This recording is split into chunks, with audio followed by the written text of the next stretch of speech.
Hello, my name is Matthew Smith, and I'm an emergency physician at Upper Chesapeake Health. This is a presentation of the University of Maryland Medical System chest pain pathway.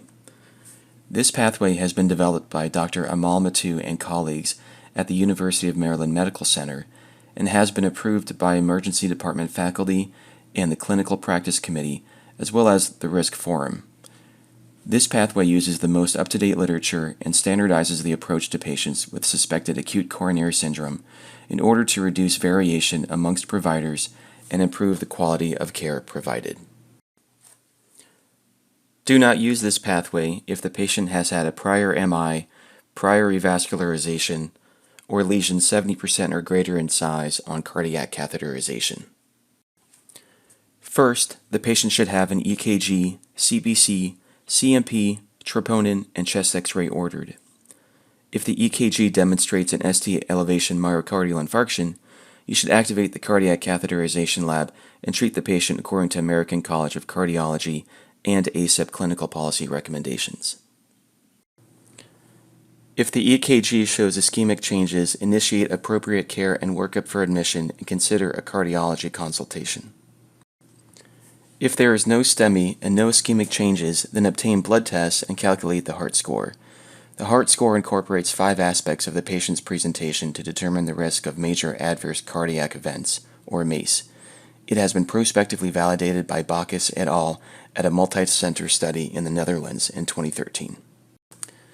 The Heart Pathway app is a useful tool to help calculate the heart score. The Heart Pathway was developed by Simon Mahler and colleagues at the Wake Forest School of Medicine.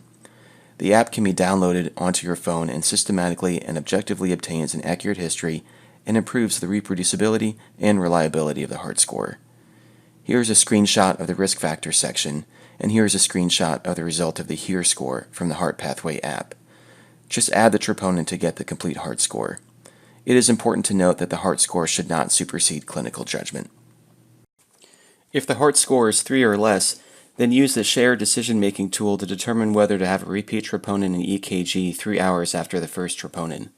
The shared decision-making tool graphically illustrates the risk of MACE in low-risk patients and helps the patient determine the need for further testing. Studies have shown that the risk of MACE after 1 negative troponin is 1.7% and decreases to less than 0.5% after 2 troponins. After you and the patient agree on whether to repeat the troponin, both you and the patient sign the tool, and it is placed in the chart. If the workup is negative, then the patient can be discharged for follow-up with their doctor within 7 days. For low-risk patients, no further testing is needed, and obtaining a stress test in these patients can lead to an unacceptably high false positive rate and unnecessary cardiac catheterizations. If the heart score is 4 to 6, the risk of 30-day MACE is 12 to 16.6%, and further evaluation is needed prior to discharge. This can be accomplished via a nuclear stress test or coronary CT angiogram. Patients can be discharged after a negative test and need hospitalization and cardiology consultation if the test is positive. Patients with a heart score of 7 to 10 have a 30-day MACE risk of 50 to 65% and require hospitalization, cardiology consultation, and possible catheterization. Here are the references used to develop the chest pain pathway.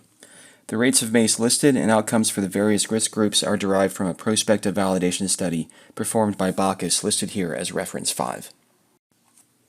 I hope you have learned a great deal from this brief tutorial. Using the chest pain pathway could decrease the rate of unnecessary admissions without increasing the rate of missed MI or death. In addition, it can reduce the number of unnecessary stress tests as well as provide a standardized approach to the patient with undifferentiated chest pain using best practices supported by clinical studies. I would like to thank Dr. Amal Mattu for his invaluable input and wealth of knowledge that led to the development of this tutorial. If you have any questions or comments, feel free to email me. Thank you for your attention.